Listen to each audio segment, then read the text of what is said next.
Once upon a time there were 4 little rabbits, and their names were Flopsy, Mopsy, Cottontail, and Peter. They lived with their mother in a sandbank underneath the root of a very big fir tree.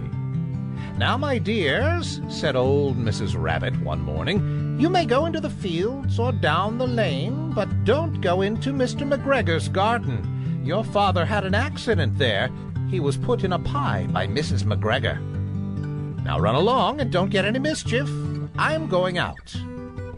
Then old Mrs. Rabbit took a basket and her umbrella and went through the wood to the baker's. She bought a loaf of brown bread and 5 currant buns. Flopsy, Mopsy, and Cottontail, who were good little bunnies, went down the lane to gather blackberries. But Peter, who was very naughty, ran straight away to Mr. McGregor's garden and squeezed under the gate.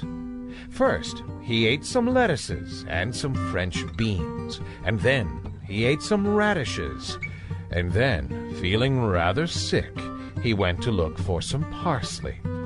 But round the end of a cucumber frame, whom should he meet but Mr. McGregor?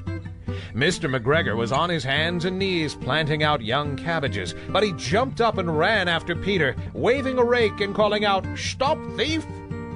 Peter was most dreadfully frightened. He rushed all over the garden, for he had forgotten the way back to the gate. He lost one of his shoes among the cabbages and the other shoe amongst the potatoes.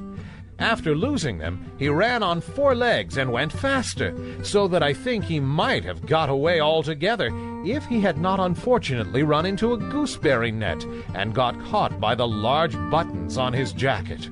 It was a blue jacket with brass buttons, quite new. Peter gave himself up for lost and shed big tears, but his sobs were overheard by some friendly sparrows who flew to him in great excitement and implored him to exert himself. Mr. McGregor came up with a sieve, which he intended to pop upon the top of Peter, but Peter wriggled out just in time, leaving his jacket behind him, and rushed into the tool shed and jumped into a can. It would have been a beautiful thing to hide in if it had not had so much water in it. Mr. McGregor was quite sure that Peter was somewhere in the tool shed, perhaps hidden underneath a flower pot. He began to turn them over carefully, looking under each. Presently, Peter sneezed, "Curty-shoo!" Mr. McGregor was after him in no time and tried to put his foot upon Peter, who jumped out of a window, upsetting 3 plants. The window was too small for Mr. McGregor, and he was tired of running after Peter. He went back to his work. Peter sat down to rest.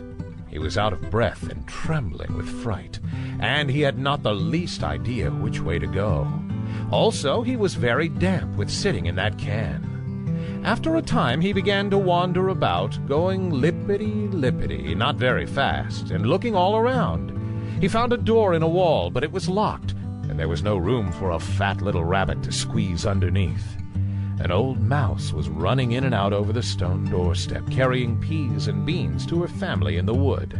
Peter asked her the way to the gate, but she had such a large pea in her mouth that she could not answer. She only shook her head at him. Peter began to cry.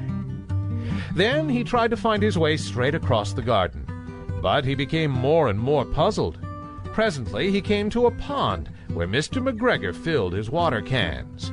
A white cat was staring at some goldfish.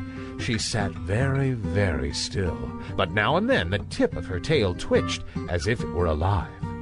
Peter thought it best to go away without speaking to her. He has heard about cats from his cousin, little Benjamin Bunny. He went back towards the tool shed, but suddenly, quite close to him, he heard the noise of a hoe. Scritch, scratch, scratch, scritch. Peter scuttered underneath the bushes. But presently, as nothing happened, he came out and climbed upon a wheelbarrow and peeped over.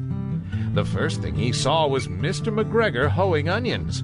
His back was turned towards Peter, and beyond him was the gate. Peter got down very quietly off the wheelbarrow and started running as fast as he could go, along a straight walk behind some black currant bushes. Mr. McGregor caught sight of him at the corner, but Peter did not care. He slipped underneath the gate and was safe at last in the wood outside the garden. Mr. McGregor hung up the little jacket and the shoes for a scarecrow to frighten the blackbirds. Peter never stopped running or looked behind him till he got home to the big fir tree. He was so tired that he flopped down upon the nice soft sand on the floor of the rabbit hole and shut his eyes. His mother was busy cooking. She wondered what he had done with his clothes. It was the second little jacket and pair of shoes that Peter had lost in a fortnight. I am sorry to say that Peter was not very well during the evening. His mother put him to bed and made some chamomile tea, and she gave a dose of it to Peter. 1 tablespoon to be taken at bedtime. But Flopsy, Mopsy, and Cottontail had bread and milk and blackberries for supper. The end.